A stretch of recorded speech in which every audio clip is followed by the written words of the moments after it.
Dongzi, kunin mo ito. Ang halagang ito ng pera ay sapat na para makabalik ka sa probinsya at makapagpatayo ng bahay na bato. Kuya Jiangguo, noong nakaraang taon, nakabenta tayo ng mahigit 600,000 dolyar mula sa 3 palaisdaan ng Mandarin Fish, kabilang ang mga alimango at damong karpa, aabot iyon ng hindi bababa sa 1,200,000 dolyar. Ako, nakita ko po ang record ng mga benta. Emp, nakita mo ang record ng mga benta? Sino ang nagbigay sa iyo ng pahintulot na tingnan iyon? Ako po, Kanino ang palaisdaan? Kanino ang lupa? Sino ang naglabas ng puhunan? sa inyo po. 2 taon kang nakikikain at nakikitira sa akin. Natutunan mo ang lahat ng diskarte sa pag-aalaga ng isda at ngayon ay sinusumbatan mo pa ako sa kita? May konsensya ka pa ba, ha? Kuya Jiangguo, kung kukuha kayo ng technician, aabutin din kayo ng 80,000 dolyar kada taon. Sa kinita nating 1,200,000 dolyar, 50,000 lang ang ibibigay nyo. Xiao Juan, hindi pa kayo kasal ni Dongzi, di ba? Ito ay usapang pamilya ni Pamilyang Lin. Bakit nakikialam ang ibang tao? Tama na. Tama kayo. Sa inyo ang palaisdaan, sa inyo ang lupa, sa inyo ang puhunan, at isa lang akong trabahador. Hindi ko tatanggapin ang perang ito. Lindong, kung wala ang palaisdaan ni Lin Jiangguo, wala kang kwenta. 2 taon na? Ang akala ko ay tinuturing niyo akong kapatid. Pero ngayon ko lang nalaman na tinuring niyo lang pala akong aso. Alis na tayo. Lindong, tandaan mo, dito sa bayan ng Qingxi, kapag walang pahintulot mula kay Lin Jiangguo, wala kang kahit isang palaisdaan na marerentahan. Tingnan natin kung paano ka mabubuhay. Tio Wang, balita ko po ay ipinaparenta niyo ang 8 ektarya ninyong palaisdaan? Dongzi, tumawag ang iyong Kuya Jiangguo kanina lang. Sabi niya, kahit sino ang magparenta sa iyo, hindi na niya bibigyan ng binhi, pakain, o tutulungang makabenta. Dongzi, hindi sa ayaw kitang tulungan, tito mo ako. Alam mo naman, mahigit 30 pamilya sa kooperatiba ang umaasa sa kabuhayang bigay ni Kuya Jiangguo. Hindi ko kayang banggain siya. Lindong, alam na ng buong bayan, nagbabala na si Kuya Jiangguo na kahit sinong magparenta sa iyo ay magiging kalaban niya. Dongzi, mahusay ka nga sa teknolohiya, pero kahit gaano ka pa kahusay, kung ang isdang inaalagaan mo ay hindi mo maibebenta, anong saysay niyon? Hawak ni Kuya Jiangguo ang lahat ng bagsakan ng paninda. Lindong, wag mo na kaming pahirapan na maliliit na tao lang. Ang buong pamilya ko ay sa palaisda ang iyon lang kumukuha ng pangkain. Nagsabi na si Kuya Jiangguo. Dongzi, kalimutan mo na iyan. Maghanap ka na lang ng ibang trabaho sa labas. Hindi sa ayaw kitang tulungan, kundi dahil natatakot akong tumulong. 7 araw na, 11 pamilya na ang nilapitan ko, pero lahat sila tinatanggihan ako. Xiao Juan, sabihin mo sa akin, totoo ba na kung wala si Lin Jiangguo, wala talaga akong silbi? Hindi, sadyang kinukulong ka lang niya.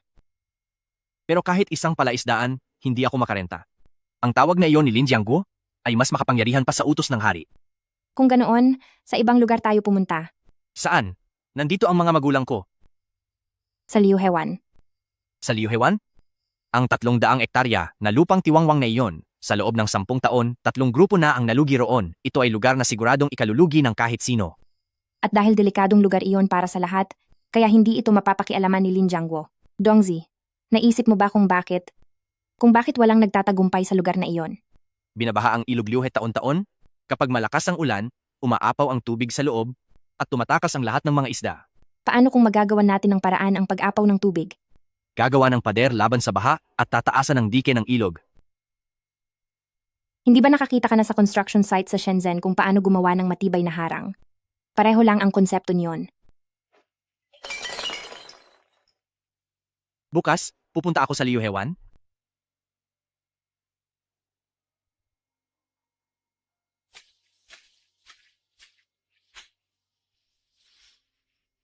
Maganda ang kalidad ng itim na lupa rito.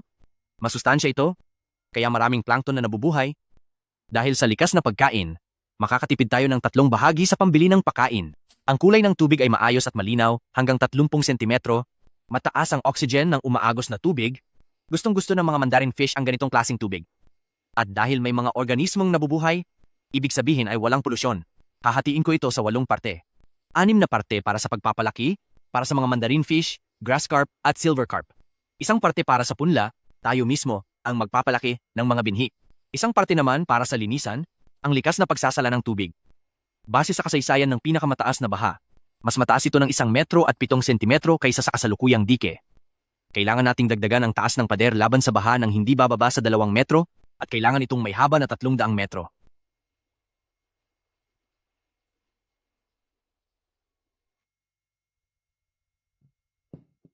Iho, hindi mapalad ang lugar na iyan. 10 taon na ang nakakalipas, 3 grupo na ang tuluyang bumagsak diyan. Ang unang grupo ni Boss Fang ay nagdala ng mahigit $2 milyong, pero inanod lang ng malaking baha ang lahat. Pagkabalik niya ay nawala na rin siya dahil sa sobrang kawalan ng pag-asa. Ang pangalawang grupo naman ni Boss Ma ay tumagal ng 3 taon, pero nalugi ng $300,000 kaya umalis na rin. At ang pangatlo, isang magsasaka mula sa ibang bayan, magaling sana ang teknolohiya niya, tumagal siya ng 2 taon, pero nang bumagsak ang presyo sa merkado, sumuko na rin siya. Bata ka pa? Bakit mo gugustuhin tumalon sa kapahamakang iyan? Alam ko po, pero gusto ko pa ring subukan. Kung talagang gusto mong arkilahin iyan, labis na ikatutuwa iyan ng barangay. Tiwangwang lang ang lupang iyan, wala man lang tayong nakukuha kahit pambayad sa buwis taon-taon. $30,000 kada taon, ibibigay ko sa iyo ang buong 300 at 20 ektarya. Ang kontrata ay para sa 10 taon, lalabas na wala pang $100 ang renta kada ektarya sa loob ng 1 taon. Pipirmahan ko po ito, pero mayroon akong isang kondisyon. Ano iyon? Dagdagan ko ng 2 metro ang taas ng dike at gagawa ko ng pader laban sa baha sa gilid ng ilog. Malaking proyekto iyan.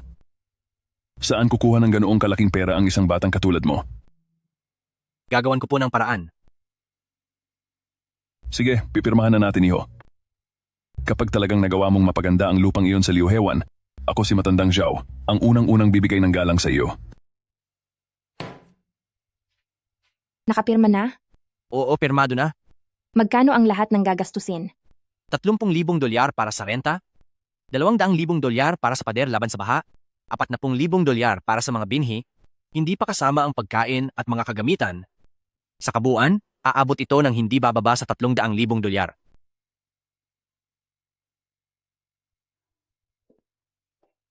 Dongzi, sasamahan kitang bayaran iyan. Juan Air, bakit mo ako sinasamahan sa hirap?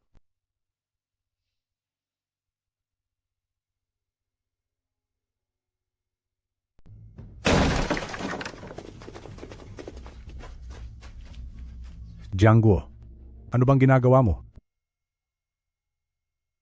Lindong, nagpunta ka ba sa Liu Hewan para pumirma ng kontrata?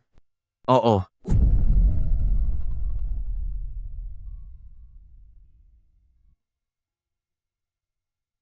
Nababaliw ka na. Walang katapusan ang gastos sa kapirasong lupang iyon. 10 taon na yang nanamantala ng 3 grupo ng mga tao at talagang tutuloy ka pa rin. Nawala ka na ba sa sarili mo? Huwag kang makialam sa mga desisyon ko. Ha. Pakinggan ninyo. Sabi niya wag daw akong makialam. Pinsan kita. At kapag napahiya ka sa labas, mapapahiya rin ang pangalan ng Lin Jiangguo. Pinag-uusapan na ng mga tao sa bayan. Sinasabi nila na kaming mga Lin Jiangguo pinilit ang sariling pinsan na pumunta sa kapahamakang iyon sa Liu Hewan. Saan ko pa ihaharap ang mukha ko? Oh, ano naman ang gusto mong mangyari? Kansilahin mo ang kontrata. May $80,000 sa loob ng card na ito. Kunin mo ang pera at bumalik ka sa fish pond ko para magtrabaho. $8,000 ang sweldo mo kada buwan. Iroon kang 5% hati sa kita sa katapusan ng taon.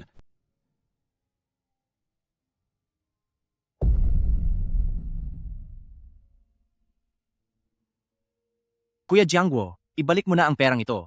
Hindi na ako babalik sa palaisdaan mo. Lindong, wag kang masyadong mataas.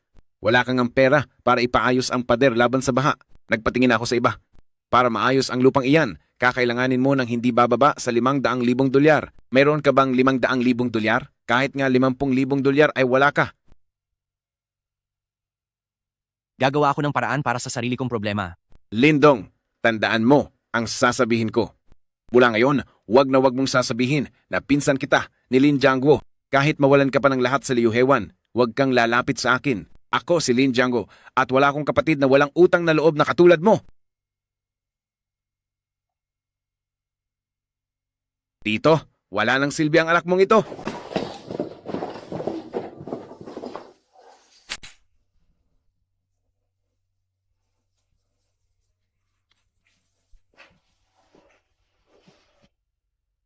Dongzi, ito ang perang ipinon namin ng mama mo sa loob ng 10 taon, 86,000 dolyar ito. Dapat ay para ito sa iyong pagpapakasal. Tay, Huwag kang umiyak. Walang narating ang tatay mo sa buhay, naging miserable at sunod-sunuran lang ako sa buong buhay ko. Kung talagang magtatagumpay ka sa Liu Hewan, magiging proud na proud ang tatay mo. Babalik ako sa probinsya bukas para humiram sa mga magulang ko. Kayang-kaya siguro ang 50,000 dolyar. Tay, Xiao Juan, ibabalik ko po ang perang ito ng may interes.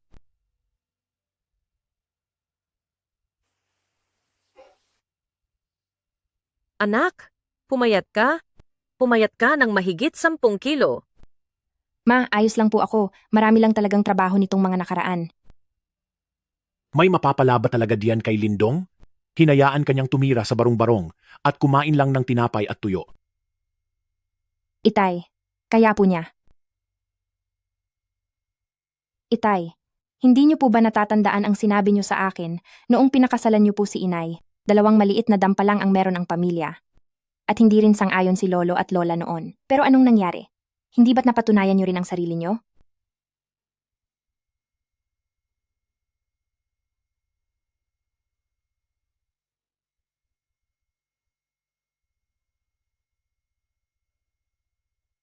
$50,000. Ito ang inipon namin ng inay mo para sa aming pagtanda. Itay, Kunin mo ito. Sabihin mo lang sa akin kung kailangan mo pa. Sabihin mo kay Lindong, sa batang iyan, hiram lang ang pera na ito. Dapat itong bayaran, pero hindi dahil sa gusto ko ni Old Zhao, kundi dahil utang niya ito sa anak ko. Kapag hindi kanya tinrato ng maayos, pagbabayarin ko siya ng husto. itay, inay. Kapag naibenta na ang mga isda, doble ang ibabayad ko sa inyo.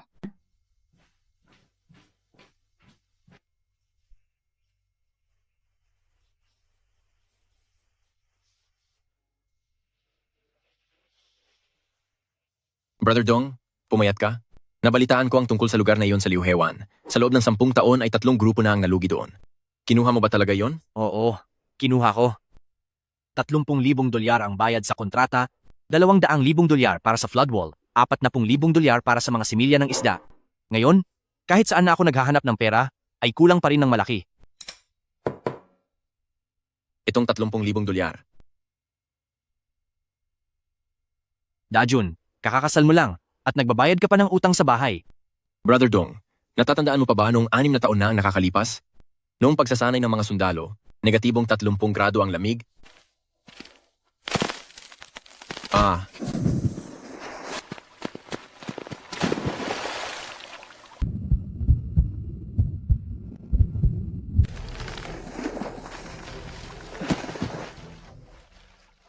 Napinsala sa lamig ang kanang kamay. Kailangan mong magpahinga ng 2 buwan. Kailangan mong mag-ingat at manatiling mainit tuwing taglamig. Kung hindi ay magiging permanenteng sakit na yan. Kung wala ka, matagal nang wala ang dajun na ito.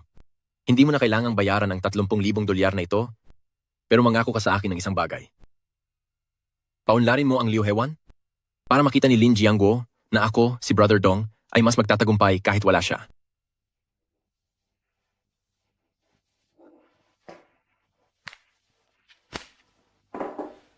Sige.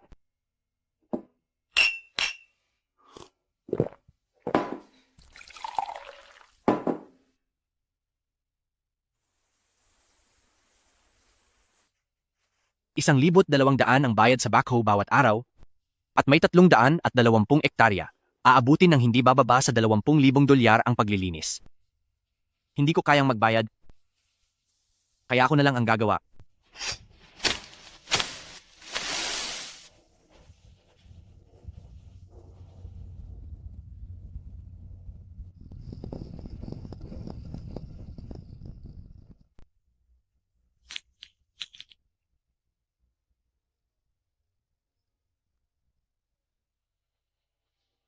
Isuot mo ito. Abala lang iyan, hindi ko mahahawakan ng maayos.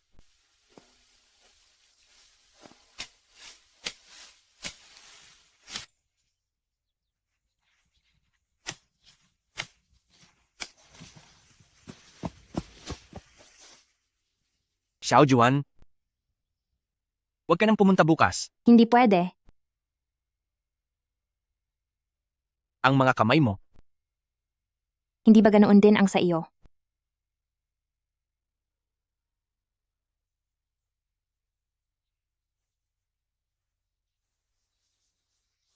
Isang linggo na tayong dalawa na nagtatrabaho, pero hindi pa umaabot sa 20 ektarya ang nalilinis natin. Sa ganitong bilis, 2 buwan ang aabutin bago malinis ang palaisdaan. Kailangan na nating maglagay ng mga binhi pagdating ng Mayo, hindi na tayo makakapaghintay.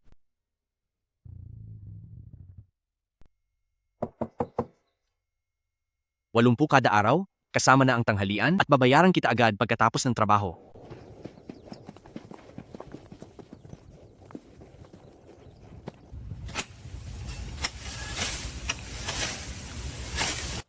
Ayos lang. Malakas pa naman itong matanda mong kasama. Wala naman akong ginagawa sa bahay, kaya mas mabuting lumabas para kumita. Pambili lang ng masarap na pagkain para sa apo ko.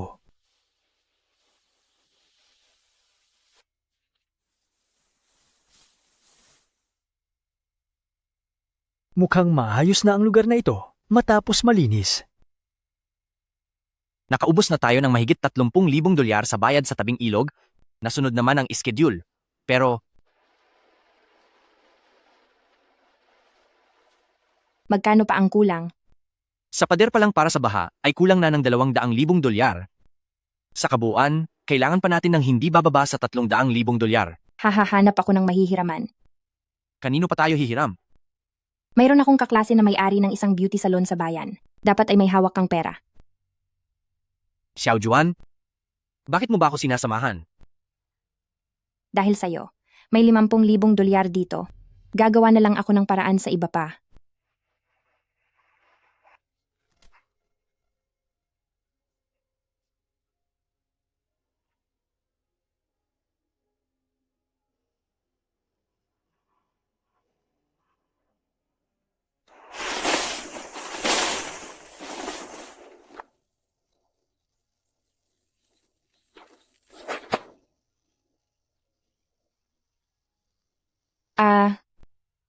Ang kamay mo, Wala ito. Napaso lang ng apog. Magiging maayos din ito paglipas ng 2 araw. sumama ka sa akin.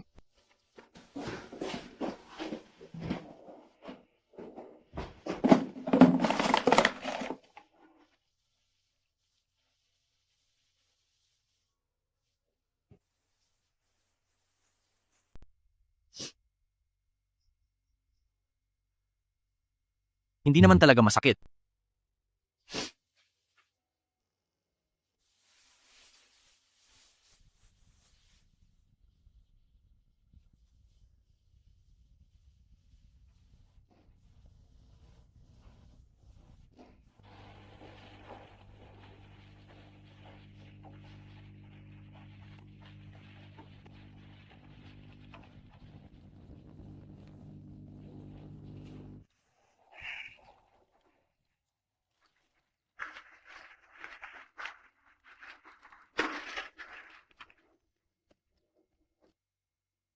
Ang bilis.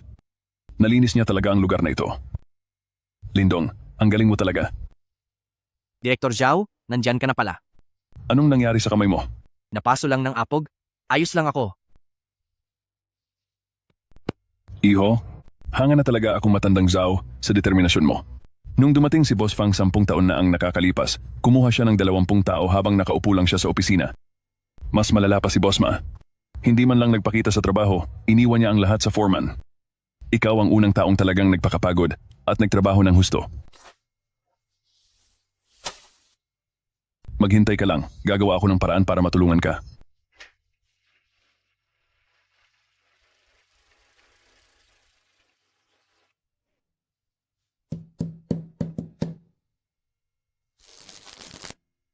Mga kababayan ko rito sa Liu Hewan, ako po si Village Director Lao Zhou. May iaanunsyo lang po ako ngayong araw. Doon sa tiwangwang na lupain ng Liu Hewan, may isang binatang nagngangalang Lindong na inaayos ang lugar at kailangan niya ng mga trabahador. 80 dolyar ang sweldo sa isang araw, may libre pang tanghalian. Babayaran po kayo agad pagkatapos ng trabaho. Sa mga walang ginagawa sa bahay at sa mga gustong kumita ng pera, pumunta kayo bukas ng umaga sa Liu Hewan para hanapin siya. Ang binatang ito ay masipag at totoong tao Ako mismong si Matandang Zhao ang gagaranti siya sa kanya. $80 bawat araw may libreng tanghalian. Abot agad ang bayad pagkatapos ng trabaho. Ako si Matandang Zhao na maggagarantiya sa kanya. Sa mga gustong kumita ng konti, pumunta kayo sa Liu Hewan bukas ng umaga para hanapin siya. Siya ay isang taong may gawa. Ako mismo na si Matandang Zhao ang maggagarantiya sa kanya. $80 bawat araw. Babayaran kayo agad pagkatapos ng trabaho.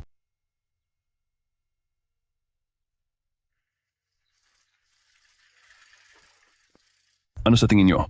Gaya ng sabi ko, tutulungan kitang makahanap ng paraan. Huwag kang magpasalamat sa akin. Sapat na pasasalamat na kung mapapaunlad mo ang Liu Hewan. Nakita ko silang lahat na lumaki. Mas mainam kung tutulungan mo silang kumita ng pera. Sige po. Maraming salamat.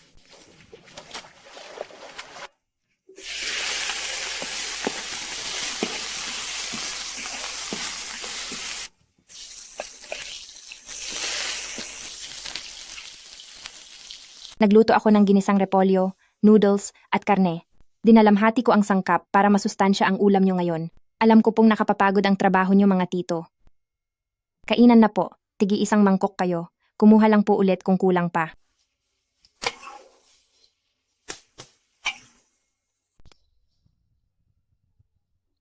Uncle Wu, ikaw ang pinakamatanda. Kumain ka pa ng marami. Ang sarap ng pagkaluto ng ulam na ito. Mas masarap pa kaysa sa luto ng biyenan ko. Totoo yan. Lasang karne na ang repolyo at noodles. Napakagaling mong magluto.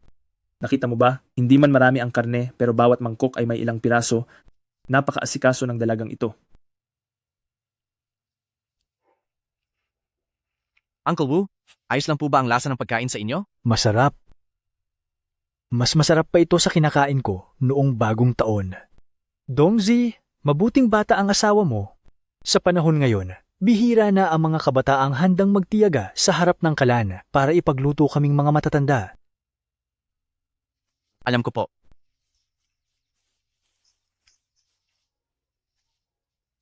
Kumain ka na lang dyan. Busog na ako.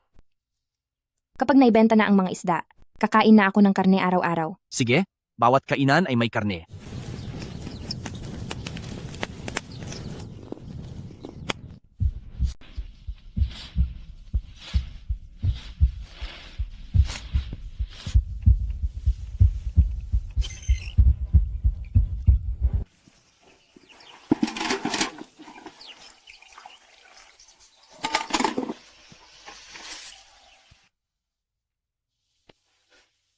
Tapos ka na bang kumuha ng litrato? Hipag, dumadaan lang po ako para tumingin sa paligid. Akin na ang cellphone mo. Inutusan ka ba ni Lin Jiangguo? Hindi po. Magsabi ka ng totoo. Pinabantayan po niya ang lugar na ito. At sasabihan siya kapag may nangyari, binibigyan niya ako ng $50 kada beses. Bumalik ka at sabihin mo kay Lin Jiangguo na kapag nagpadala pa siya ng tao, ay hinding-hindi ko sila palalampasin. Layas. Anong nangyari? Wala, isang aso lang. Tara na. Kuya Jiangguo, nabuking ako. Napakabangis ng babaeng iyon. Ipinabura niya ang lahat ng mga litrato. Isang grupo ng mga mahihina. Ano bang mapapala nila? Kahit hindi ko tignan, alam ko na ang mangyayari.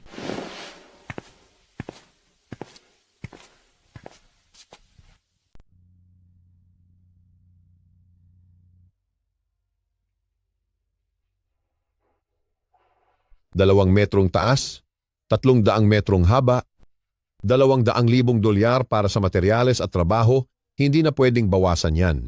Boss Lin, ang flood wall na ito ang magliligtas sa buhay mo. Hindi ka dapat magtipid dito. Gagamit ako ng C30 konkreto at double layer steel mesh, kaya kahit may flash flood, hindi ito mawawasak. Gawin natin.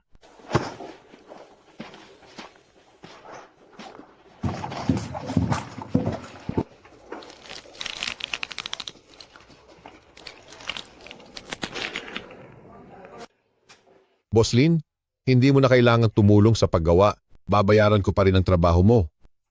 Wag na. Bawasan mo na lang ang presyo ng materyales para sa akin.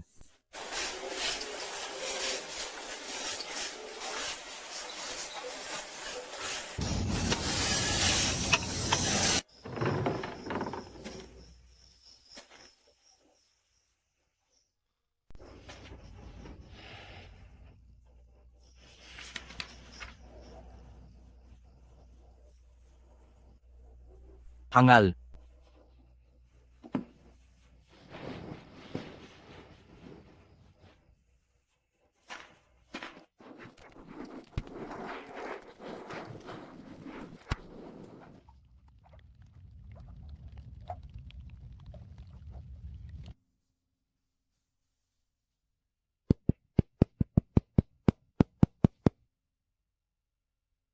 Matibay ba ang pader na ito? Huwag kayong mag-alala. Direktor Zhao, seryeng 30 semento iyan at may double layer na bakal. 11 taon na akong nagtatrabaho sa construction, Laojing, at ang pader na ito ang pinakamagandang gawa ko. Ang galing mo talaga, iho.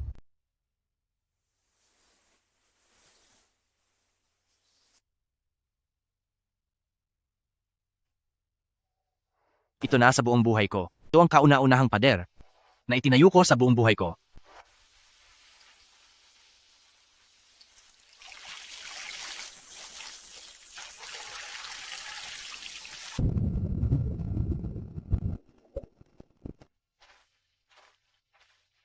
Ano ang tinitingnan mo? Tinitingnan ko ang mga isda. Kalalagay lang ng mga isda riyan. Anong maganda sa mga yan? Hindi mo maintindihan. Unang araw nila ito sa bahay, kaya kailangan silang bantayan. Mas tutok ka pa kaysa sa pag-aalaga ng bata. Sila ang mga anak ko.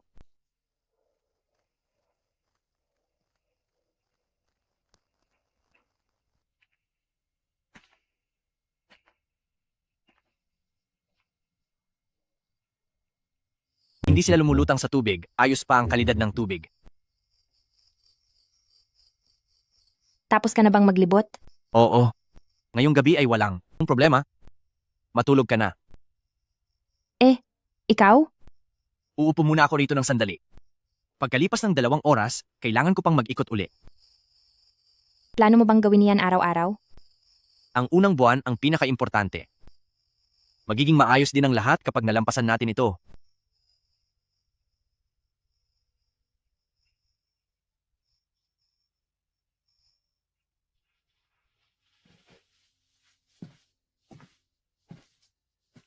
Xiao Juan, salamat sa iyo.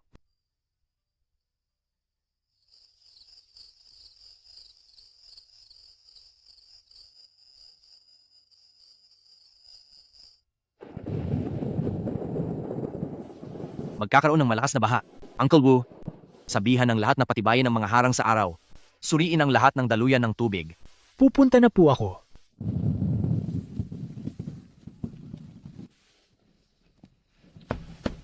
Walang problema ang mga pader. Tingnan natin kung gaano kataas ang pag-apaw ng tubig. Gaano na ito kataas? Heto ang kapote mo. Bago iyan, kakabili ko lang po. Paano ka? May luma naman po ako.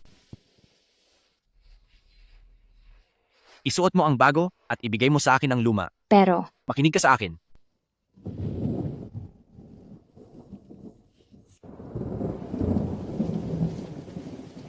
Dongzi, tumawag ka lang kung may kailangan ka.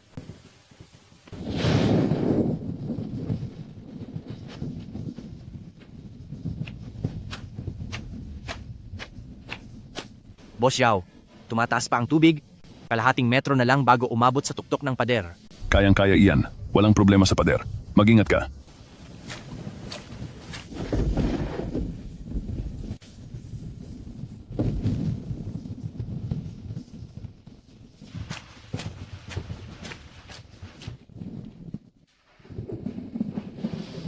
Xiao Juan, may tagas na dito. Dalhin mo rito ang pangharang sa butas.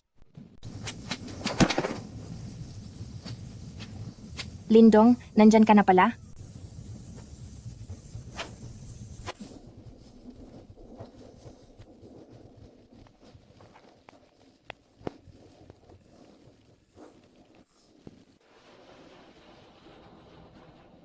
May baha na ba? Kumusta ang tuhod mo? Ayos lang ako. Kaunting gasgas lang ito. May kalahating metro pa? Kapag tumaas pa ng kalahating metro, aapaw na ang tubig. Hindi mangyayari yan. Titigil din ang ulan.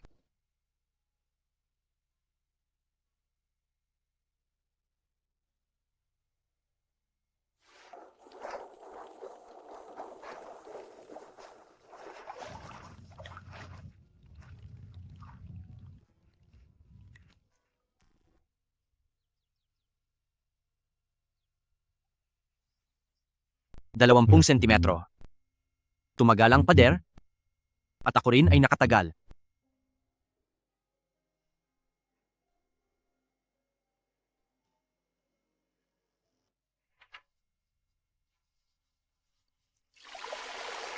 Ang mga binhing may kalidad mula sa panlalawigang pananaliksik ng pangisdaan ay mas mahal ng 3% kaysa sa karaniwan, ngunit mataas ang pagkakataong mabuhay, mabilis lumaki, at matibay laban sa sakit. Ang labis na 3% sa huli ay magiging doble ng kita.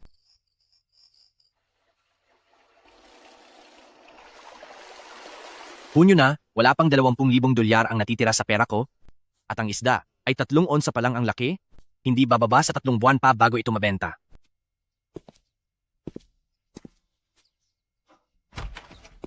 Boss Zhu, maaari bang mangutang muna para sa 1 buwan? Lindong, alam mo ba kung bakit pumapayag akong pautangin ka? Hindi po. Noong nakaraang taon, tinulungan mo si pamilyang Zhang sa sakit ng kanyang mga isda. Kataon na nandoon din ako. Sa loob ng 5 araw, ang dami ng nawalang isda ay bumaba mula sa 3% patungo sa 5% pababa. Yung dedikasyon niya sa pag-aaral, hindi ko malilimutan hanggang ngayon. 1 buwan. Pagkatapos ng 1 buwan, na ibenta man ang isda o hindi, kailangang bayaran ang utang. Salamat po, Boss Zhu. Kumain ka na. Ikaw ang kumain. Namayat ka na ng mahigit 10 kilo.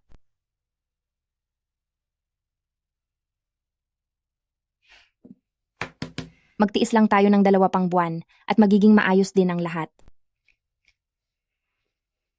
Hati tayo. May mga maliliit na isda, maisui at pangpi, pati na rin ilang maliliit na tilapia. Malala ba? Napakamalala. Inuunahan ng mga isdang ito sa pagkain ang mga mandarin fish at pinalalabo rin nila ang tubig kapag hindi ito nilinis, hindi lalaki ang mga mandarin fish. Sa inyong lahat, uncles, simula ngayon ay maglalatag tayo ng lambat para maglinis. Nakakapagod ito, pero kailangan gawin, ganoon pa rin ang sahod. Ang gustong magtrabaho ay manatili rito. Sasama ako. Ang palaisdaang ito ay tayo mismo ang naghirap. Na maglinis, hindi natin hahayaang masira lang ito ng ilang maliliit na isda. Sige, tara.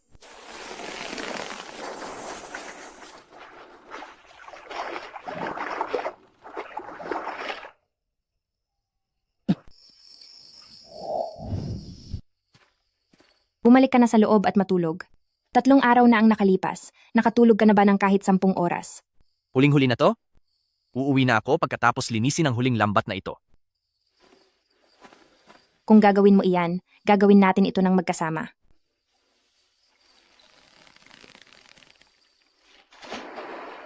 Tingnan mo. Malinis na ang lahat. Sige. Bukas, ibibigay natin itong mga isda sa mga tiyuhin nating nagtatrabaho rito. Ang ilang daang kilo ay sapat na para makakain sila sa loob ng ilang araw. Sige. Mga tito, salamat sa sipag ninyo nitong mga nakaraang araw. Itong mga nahuling isda, hati-hatiin na ninyo sa inyong lahat at iuwi ninyo para makakain. Dongsi, ang mga isdang ito na 3 araw mong pinaghirapang linisin ng walang tulog, ibibigay mo sa amin? Opo, ibibigay ko. Nabuhay ako ng mahigit 60 taon. Nakakita na ako ng mga boss na nandaraya sa sweldo. Nakakita na rin ng mga boss na puro pangako lang at walang gawa. Pero ngayon lang ako nakakita ng boss na nagpakapagod ng ganito. Tapos ay ipapamigay pa ang mga isda sa kanyang mga manggagawa. Dongzi, kung hindi mo mapapaunlad ang palaisdaang ito, ako, si Matandang Wu, ang unang hindi papayag.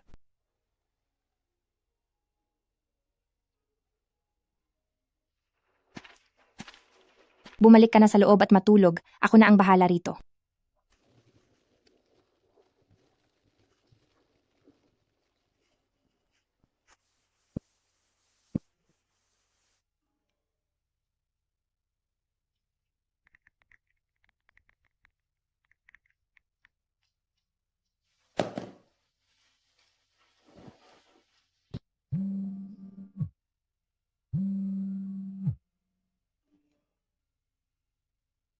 Nakakapagtaka?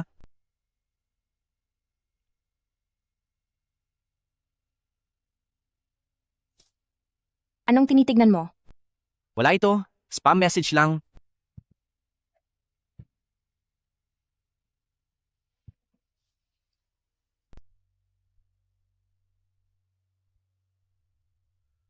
Walang balak magsalitang kahit sino. Ganoon ba?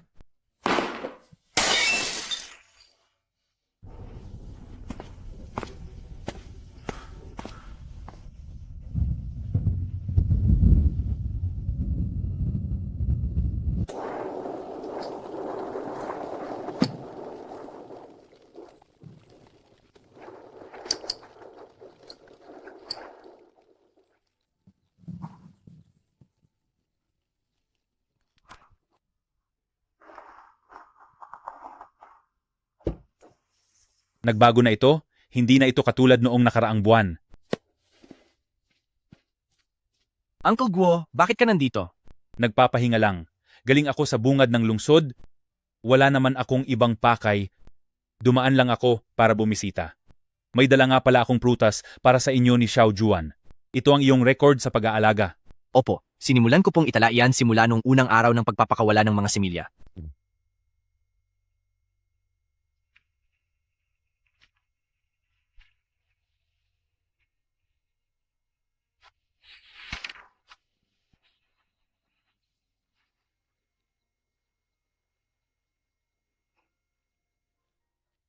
Dalawampung taon na akong nagtatrabaho sa negosyo ng isda.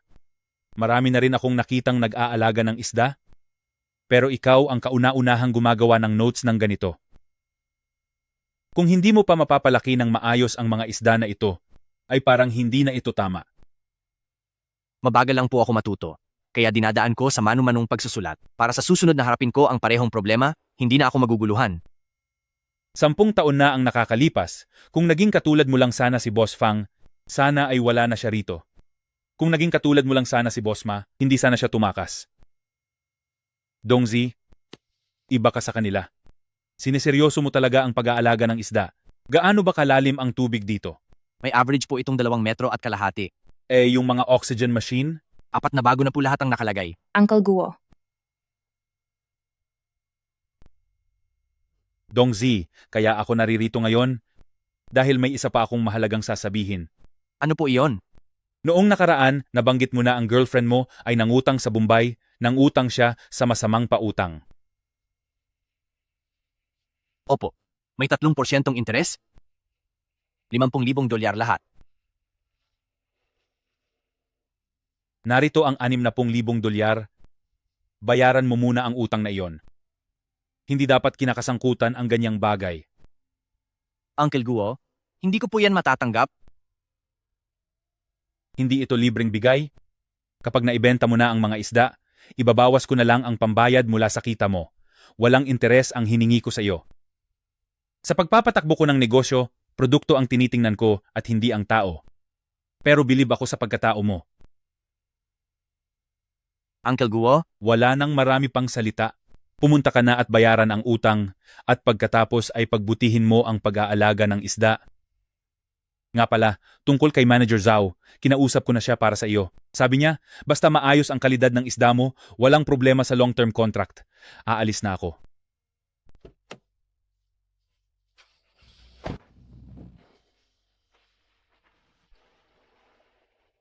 ano ang ibinigay ni Uncle Guo? 60,000 dolyar para pambayad natin sa utang. Dongzi, nakahanap tayo ng mabuting tao.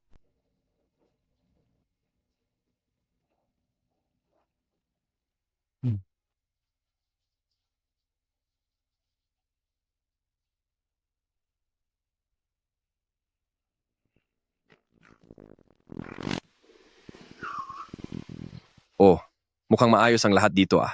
Mukhang may pera na kayo. Sino ang hinahanap nyo? Hinahanap namin si Zhao Xiaojuan. May utang siya sa akin. Huwag mong sabihing hindi mo alam. Ang tanda ko ay 50,000 dolyar na may 3% interes at sa susunod na buwan pa ang bayaran. Bayaran. Balita ko maayos ang pag-aalaga nyo ng isda. Kaya maaga kaming maniningil. 50,000 dolyar na puhunan. Dagdag pa ang interes para sa 3 buwan. Lahat-lahat ay 65,000 dolyar. Kapag hindi kayo nakapagbayad ngayon, akin na ang mga isda sa palaisdaang ito. 65,000, walang kulang. May 60,000 sa card at ang natitirang 5,000. Sapat na ba ang 5,000? Sige, mabuti at nakikipagtulungan kayo. Hoy bata, kung talagang lalago ang palaisdaan mo, pwedeng-pwede ka ulit humiram sa akin ng pera. Mapag-uusapan natin ang bayad. Wag na, kahit kailan ay hindi na ako muling mangungutang sa patubuan. Hump.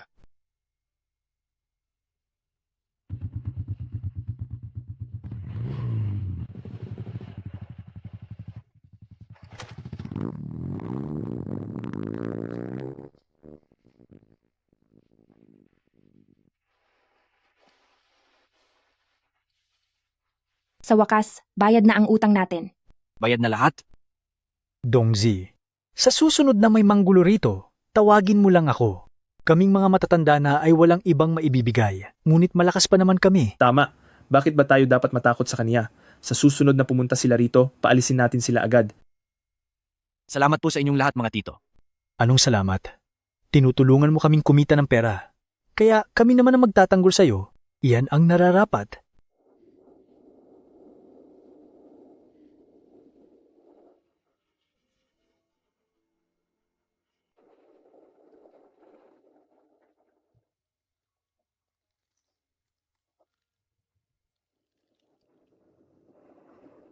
Tatlong onsa na.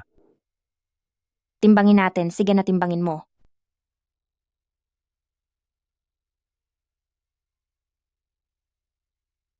Tatlong onsa nga. Hindi ba sabi mo kapag lumaki na ang mga isda ng 3 onsa, ay nalampasan na natin ang kalahati ng hirap? Tama, kapag lumampas na ng 3 onsa, magiging madali na ang lahat. 3 buwan na lang at pwede na itong ibenta sa merkado. Xiao Juan, nabuhay ang mga isda natin. Oo. Nabuhay nga sila. Ibaba mo ako. Baka makita tayo ng iba. Hayaan mo silang makakita. Magtiis lang tayo ng 3 buwan. Kapag nabenta na ang mga isda, bibigyan kita ng disenteng kasal. Pangako yan. Pangako.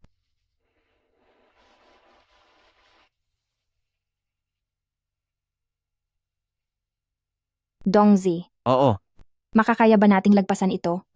oo naman.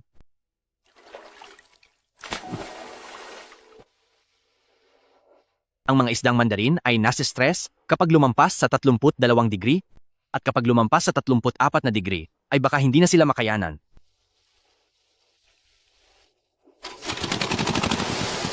Sa laki ng gastos, kahit pa lumaki ang mga isda, ay wala pa rin kikitain. Sa tingin ko, nasira na ang bait niya dahil kay Lin Jiangwo. Ang mga isdang ito, ang buhay ko.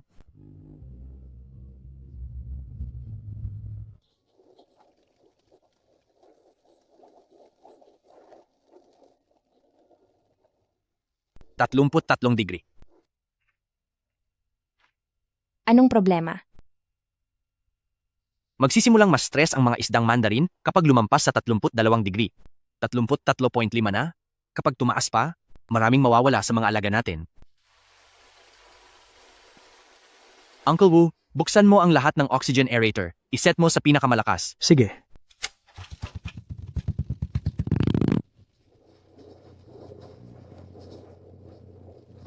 Bumaba ka. Bumaba ka, please.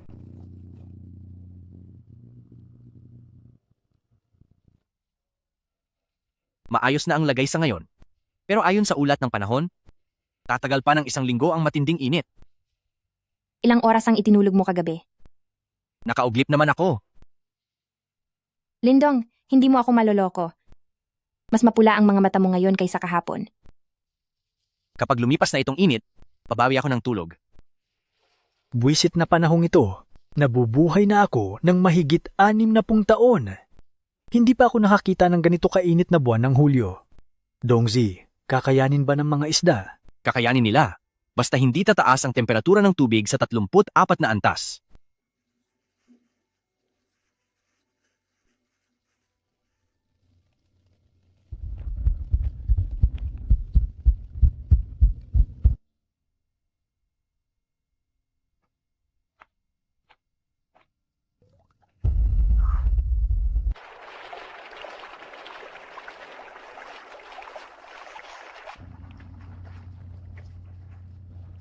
Nagsisilitawan na sila sa tubig.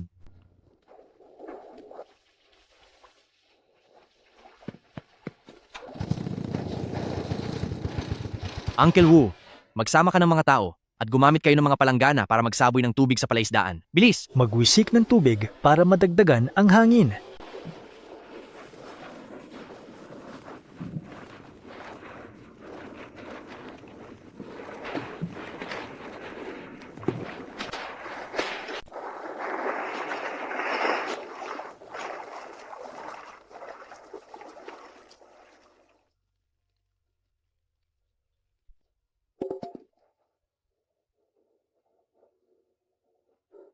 Dongzi, Mahigit 30 taon na akong nag-aalaga ng isda, ngunit hindi pa ako nakakita ng ganitong klasing masamang paglutang.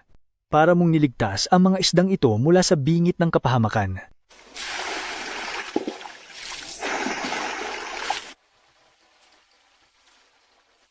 Ang mga isda, mabubuhay ba sila? Hindi ko alam, malalaman natin bukas. Sa kaibuturan ng kanyang mga mata, makikita pa rin ang kinang ng isang hindi matatawarang at matibay na pag-asa. Walang nakatulog sa gabing ito.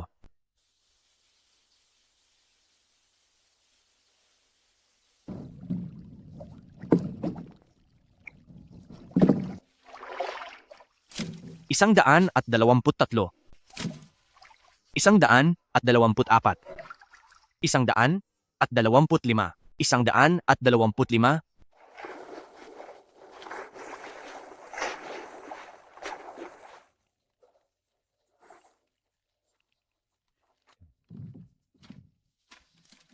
$320 piraso. 320 piraso? 30,000 lang ang inilagay natin lahat. Alam ko. Dongzi, hindi pa iyan masyadong marami. Dahil sa sobrang lala ng sitwasyon, mahigit 300 piraso lang ang nawala. Ituring na natin itong napakalaking swerte. Dati noong nakaranas ako ng ganitong problema, mahigit 2,000 piraso ang nawala. Pero ang mga natirang isda ay nabuhay naman. Patawad po. Hindi ko kayo naalagaan ng mabuti. Hindi mo kasalanan. Ginawa mo ang lahat ng makakaya mo.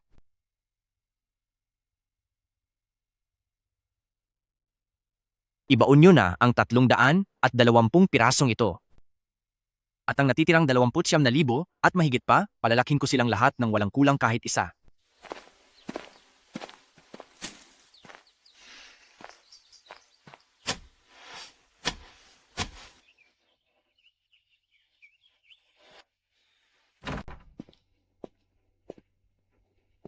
Lindong, bakit ka nandito? Hindi ba't hindi pa panahon ng anihan ng mga isda? Boss Yu, nais ko po sanang kumuha muli ng pagkain para sa mga isda ng utang muna ng 1 buwan. Hindi pa bayad ang utang mo noong nakaraan. Lindong, alam mong maliit na negosyo lang itong sa akin. Boss Ju, ito po ang listahan ng aking pag-aalaga.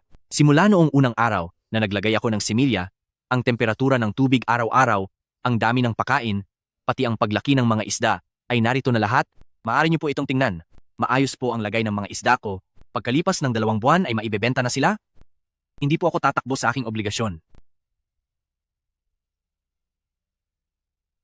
Ang mga listang ito ay mas detalyado pa kaysa sa gawa ng accountant ko. Sige, bibigyan kita ng 1 pang buwan na palugit para sa utang. Salamat po, Boss Ju. Sandali lang. Lindong, pinayagan kitang mangutang, hindi dahil sa mga listahang ito, kundi dahil sa pagkatao mo. Noong nakaraang taon noong tinulungan mo si pamilyang Zhang sa sakit ng mga isda, ay 5 araw at gabi kang hindi natulog. Naalala ko yon. Sige na, pumunta ka na. Palakihin mo ng maayos ang mga isdang iyan.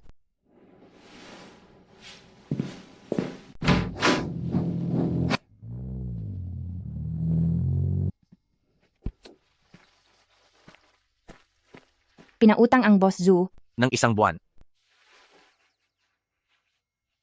Sa inyo mga uncles, nandito na ang mga patuka, ibaba na natin. Sige po, sige po. Nakalagpas na naman tayo sa isa pang pagsubok.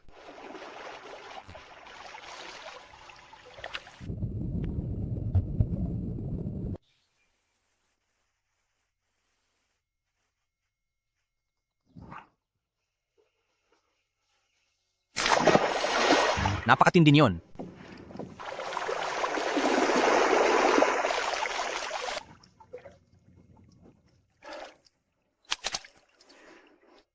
Iyon na ang nakita ko sa buong buhay ko na pinakamagandang kulay.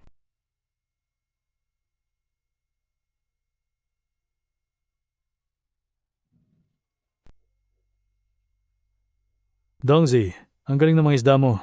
Maayos ang pagkakauri. At napakalakas din. 26 bawat kilo. Ano sa tingin mo? 3,000 kilo? 78,000? Hindi pa ito sapat para pambayad ng utang. Pero kung 30,000 kilo na ang makuha, aabot sa $788,000 ang kikitain ko.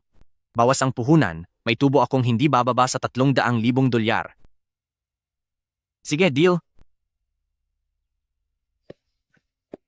Kuya Jiangguo, ang pinsan mo, sa panig ni Liu Hewan, doon kay Liu Hewan, Naglalabas na sila ng mga isda. Gaano karami ang inilabas? 3,000 kilo para sa unang huli. Ang gaganda ng pagkakauri. Nag-alok si Old Sun ng 26. 26? Kahapon lang ay 24 lang ang alok ni Old Sun para sa isda ko. Kuya Jiangguo, sabihin mo nga sa akin, kung sakaling magtagumpay ang pinsan mo doon, saan na mapupunta ang reputasyon ng kooperatiba natin? Dati pa ay nagbitiw ka na ng salita tungkol dito. Hindi siya magtatagumpay. Ano naman ngayon kung nakakuha na sila ng unang huli? Wala siyang tamang daan sa negosyo at wala rin siyang mga koneksyon. Sa tingin mo ba ay kaya mo akong labanan?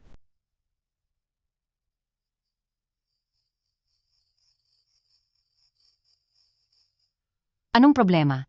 Hindi ka ba makatulog? Wala ito. Sumobra lang siguro ako sa pag-inom ng tsa.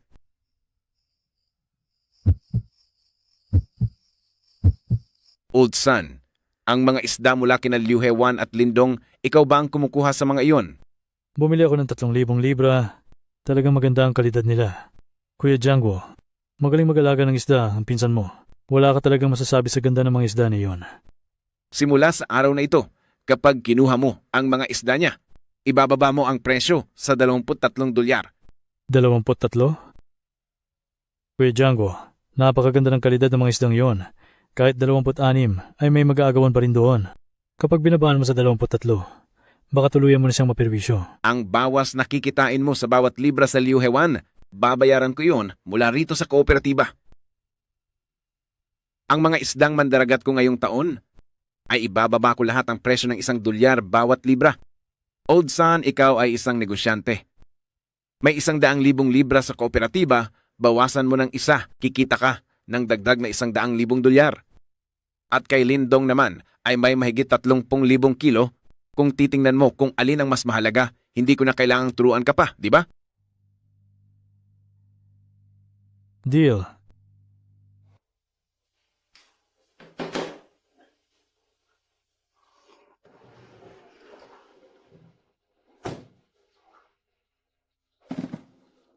Dongzi, napakaganda talaga ng mga isda. Ito ang pinakamagandang nakuha ko ngayong taon. Ang lapu-lapu. 23 dolyar ang bawat kilo. Boss Sun, hindi ba 26 ang presyo noong nakaraan? Noong nagsisimula pa lang ang merkado yon.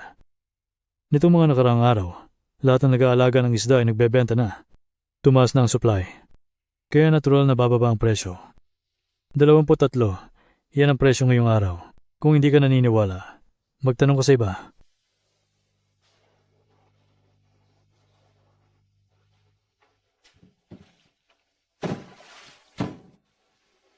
Ang lapu-lapu? 23 at 50 sentimo. Hindi ko na pwedeng dagdagan pa. 23? Ibaba na ang mga paninda kung ibebenta mo. Kung ayaw mong bilhin, di wag.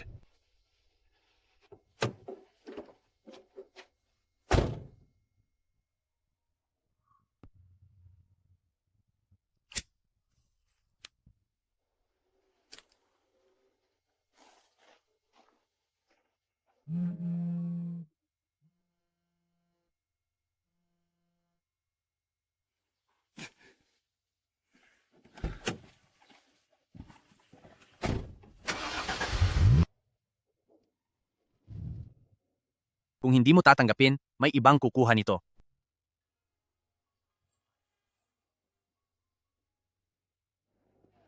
Ang merkado rito ay mas malaki kaysa sa inaasahan ko at mas malupit din.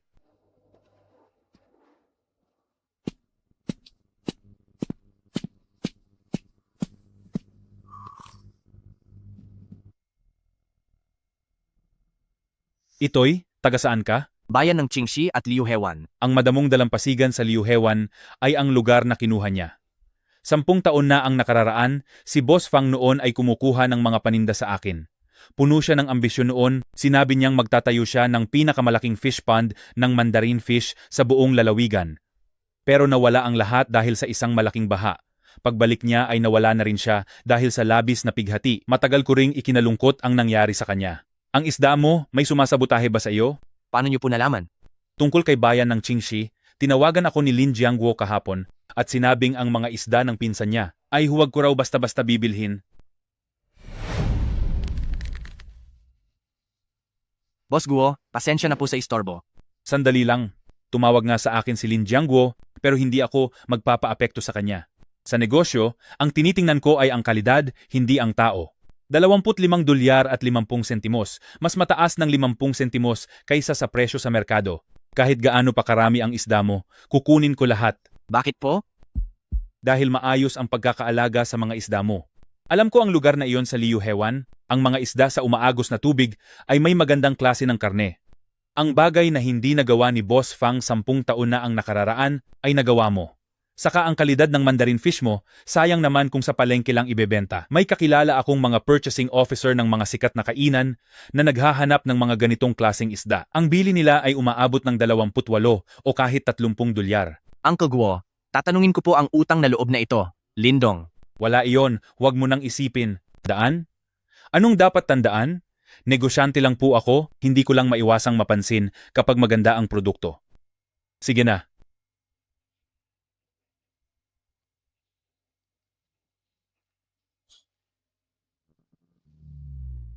Dongzi, ang isdang ito ay nasa kalahating kilo na, di ba? Uncle Guo, bakit po kayo napunta rito? Eksaktong kalahating kilo, makalipas ang mahigit 1 buwan, pwede na itong ibenta sa merkado. Dahil mismo dyan kaya ako narito. Pagdating doon kay Manager Zhu, tinulungan kitang makuha ang pangmatagalang kontrata, nakalak ang presyo sa 30 dolyar kada kilo, sa kondisyong dapat mong siguraduhin ang tuloy-tuloy na supply. Ang laki ay dapat 8 guhit pataas, at ang kontrata ay para sa 3 taon. Uncle Guo, kayo po ang nakipag-usap para sa kontratang ito? Hindi lang naman ito para sa iyo. Kapag maganda ang supply mong isda, akong si Lolo Guo ay magkakaroon din ng karangalan kay Manager Zhao, panalo tayong pareho. Uncle Guo, Xiao Juan, halika, tingnan mo ito. 3 taon, 30 dolyar bawat kilo, pangmatagalang kontrata. Tama. Basta alagaan nyo ng mabuti ang mga isda, hindi nyo na kailangang mag-alala sa benta sa loob ng 3 taon, at hindi rin kayo dapat mag-alala sa presyo.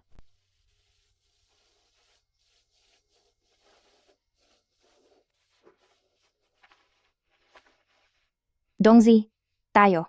Nalagpasan na rin natin ito. Totoong nalagpasan na natin ito. Oo, nalagpasan na rin natin.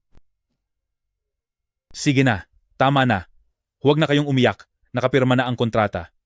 At may isa pa. Ano po yon? Sabi ni Manager Zhao. Sa susunod na buwan ay pupunta siya rito ng personal para tignan ang kalidad ng mga isda. Kapag pumasa ito sa pamantayan, pipirmahan agad ang formal na kontrata at ibibigay ang unang paunang bayad. Sa susunod na buwan, walang problema kung 8 ang bigat. May tiwala ako sa mga isdang ito.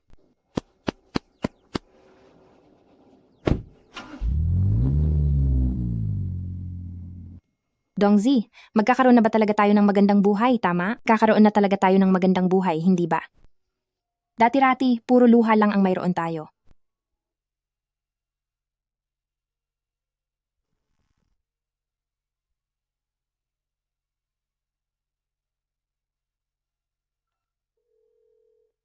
Hoy, Kuya Jiangguo. Old son, narinig ko na ang Old Guo doon sa syudad ay nakikipag-ugnayan na kay Lindong Yung, grupo ng mga restaurant sa lungsod. Alam mo ba yon?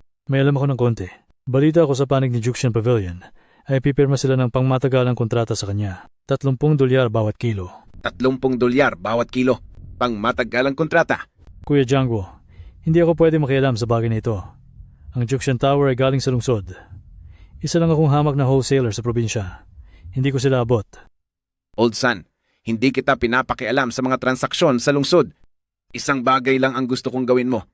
Ang mga isda ni Lindong kapag dinala rito sa probinsya para ibenta, patuloy mong baratin ang presyo. Ibaba mo hanggang 23. Kuya Jiangguo, may pangmatagalang kontrata na sila. Hindi na sila magbebenta dito sa probinsya. Paano kung mangyari nga? Papayag ka ba? O hindi? Sige po. Basta't mapunta rito sa probinsya ang isda niya, ibababa ko ang presyo sa 23. Mabuti. Tandaan mo ang sinabi mo.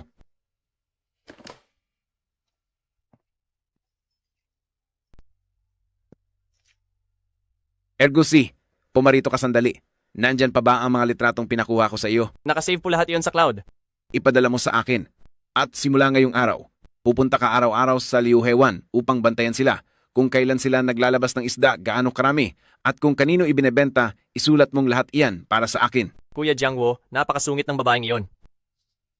Narito ang 2,000 dolyar. May dagdag pa kapag naging maayos ang trabaho mo. Sige po, gagawin ko.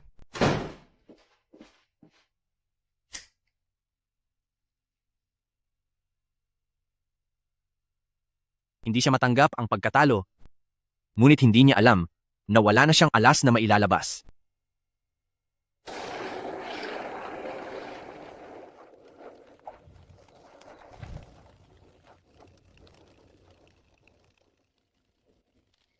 Hehe.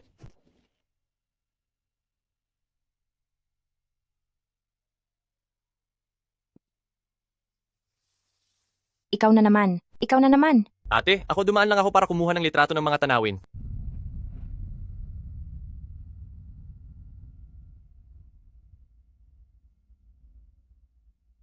Si Lin Jiangguo ba ang nag-utos sa iyo na kumuha ng litrato? Opo, sabi niya, ay dapat klaro ang pagkakakuha nito sa pagkakataong ito. Damihan ko raw, at bibigyan niya ako ng 200 dolyar kada isa. Binalaan na kita noong nakaraan. Kapag nagpadala pa siya ulit ng tao, ay hindi ko kayo lulubayan hanggat hindi kayo napaparusahan. Hindi mo ba sinabi sa kanya? Sinabi ko po. Ang sabi niya, ay tinatakot mo lang siya dahil babae ka.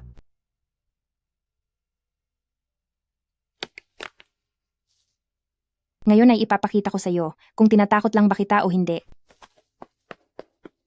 Aray! Aray! Sabihin mo kay Lin Jiangguo na kapag nagpadala pa siya ulit ng tao, ay ako mismo ang pupunta sa bahay niya at sa harap mismo ng kanyang asawa at mga anak, ay itatanong ko sa kanya kung may mukha pa ba siyang ihaharap. Ang tuso talagang hayop na iyon. Opo, pinaalis ko na siya. Arito na naman. Kumuha sila ng mga litrato, pero binura ko na lahat. Hayaan mo nga ako na ang umasikaso sa susunod. Huwag na, kaya ko na ito. Sige, napakahusay mo talaga. Kuya Jiangguo, nanakit talaga ang babaeng iyon? Tingnan mo, namamaga ang likod ko. Binura rin niya ang lahat ng mga litrato. Ilang litrato ba ang nakuha mo? Marami rin iyon.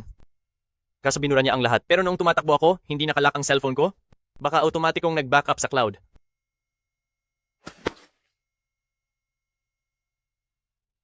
Liu Hewan. Nagawa nga talaga niya.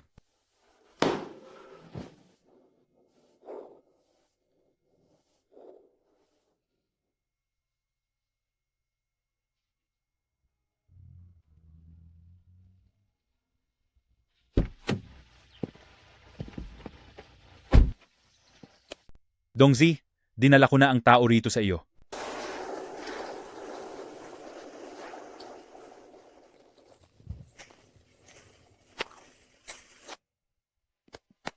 Boss Lin, subukan nating maghagis ng lambat?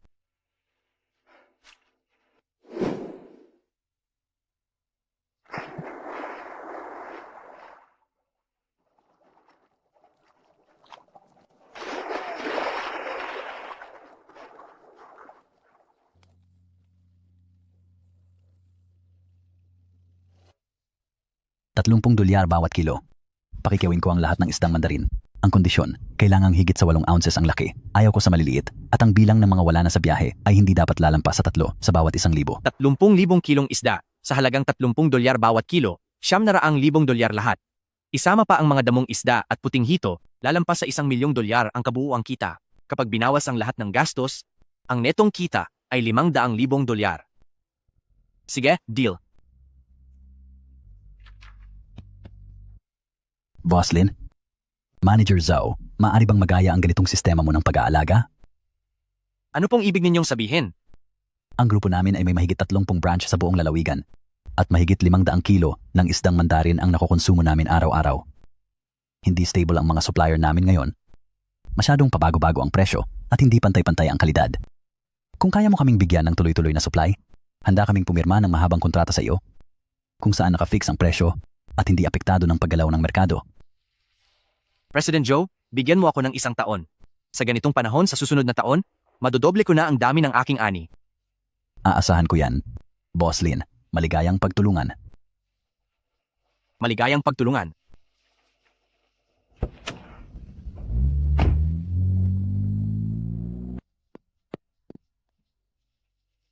Bakit ka umiiyak? Hindi ako umiiyak. Naisip ko lang na sa wakas ay nalampasan na natin ang hirap.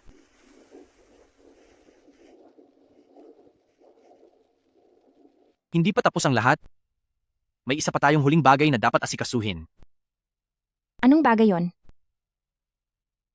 Dapat silang yumuko. Yumuko na ang lahat. Dito na nagtatapos ang ating report para sa taong ito. At ngayon ay ipaliliwanag ko ang ating plano para sa susunod na taon. Ang kooperatiba na ang bahalang bumili ng mga similya ng isda sa susunod na taon dahil maramihan ang bibilhin, mas mapapababa natin ang presyo at makakatipid tayong lahat.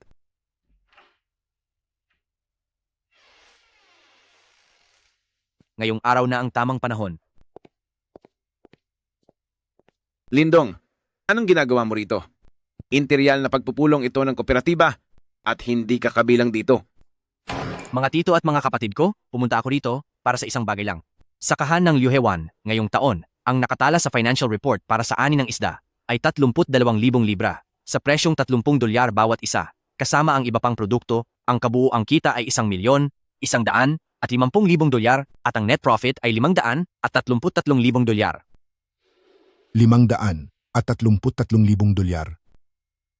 Ang lugar na iyon ay kumita ng 500 at 33,000 dolyar.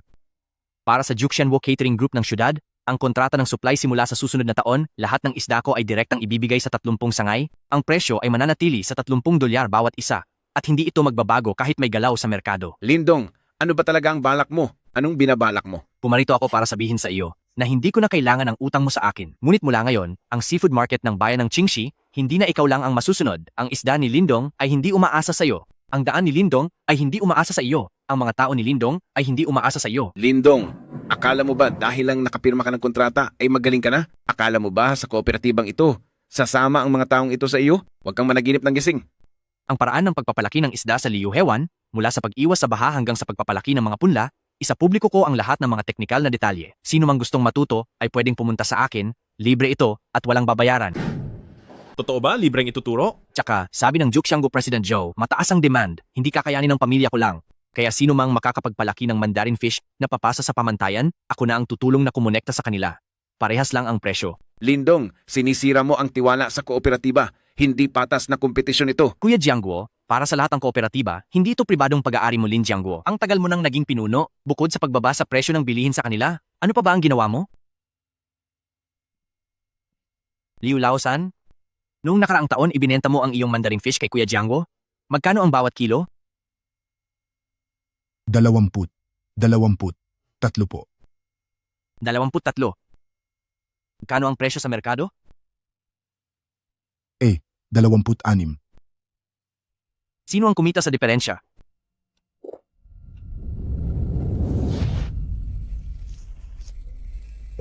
Kuya Jiao, saan mo binili ang mga binhi ng isda noong nakaraang taon? Gian, si Kuya Jiangguo ang namahala sa lahat ng pagbili. 60 sentimo bawat isa. Ako mismo ang kumuha mula sa Panlalawigang Instituto ng Pananaliksik sa Tubig. Ang dekalidad na binhi ay 45 sentimo lang. May diferensya na 15 sentimo bawat isa. Ibig sabihin, ang 10,000 binhi ay 1,500 dolyar. Bumili ako ng 20,000 binhi noong nakaraang taon. Sa akin naman ay 30,000. 40,000 ang sa akin. Nagkakamali ka. Nagsisinungaling ka. Ginawa ko ang malawakang pagbili para makatipid ang lahat. Mas makakamura lang kung maramihan ang bibilhin. Kung ganoon, bakit mas mahal ang presyong nakuha mo kaysa sa presyo noong ako mismo ang bumili? Sa inyong lahat, ako si Lindong at tinitiyak ko sa inyo ito, ituturo ko ng libre ang teknolohiya at pamamaraan ng Liuhewan. Hindi na natin kailangan ng kung anong kooperatiba, minister, at pangalawang pinuno. Isa lang ang prinsipyo ko. Dapat lahat tayo ay sabay-sabay na kumita.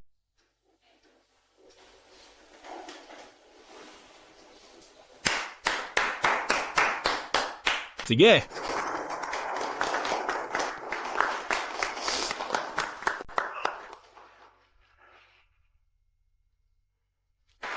Kuya Jiangguo, sa totoo lang ay dapat akong magpasalamat sa iyo. Kung hindi dahil sa 50,000 dolyar mo siyam na buwan na ang nakakaraan, marahil ay hindi ko malalaman sa buong buhay ko kung ano ang tunay kong kakayahan at ang potensyal ko sa palaisdaan. Kaya, salamat.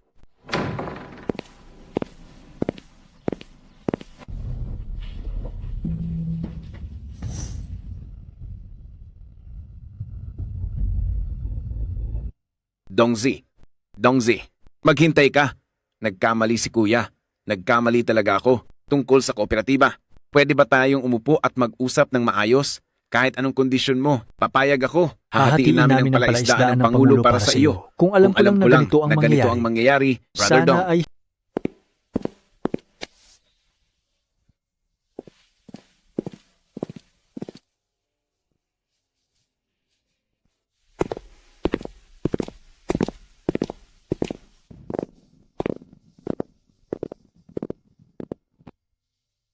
Hindi ka ba talaga galit sa kanya? Nagalit ako noon. Pero ngayon, hindi na. Ang mapuot sa isang tao ay nakakapagod.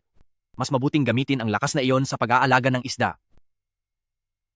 Dongzi, maganda ang pagkakagawa mo sa bagay na ito ngayong araw. Tara, ililibre ko kayong dalawa ng hapunan. Uncle Guo, sa ibang araw na lang po. Gusto ko po munang bumalik sa palaisdaan. Sige, ihatid ko na kayong dalawa pabalik. Brother Dong, sandali lang. Brother Dong,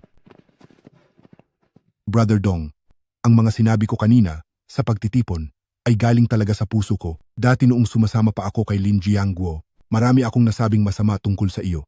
Ngayong araw, humihingi ako ng paumanhin sa iyo. Lausan, tapos na ang mga nangyari sa nakaraan. Mag-alaga ka na lang mabuti ng isda. Lumapit ka lang sa akin anumang oras kung may problema ka. Dongzi, mahigit 60 taon na akong nabubuhay sa mundong ito at marami na akong nakilalang tao. Ikaw na talaga ang pinakamagaling. Talaga bang ituturo mo ng libre ang iyong teknolohiya? Libre. Wala akong sisingilin kahit 1 sentimo.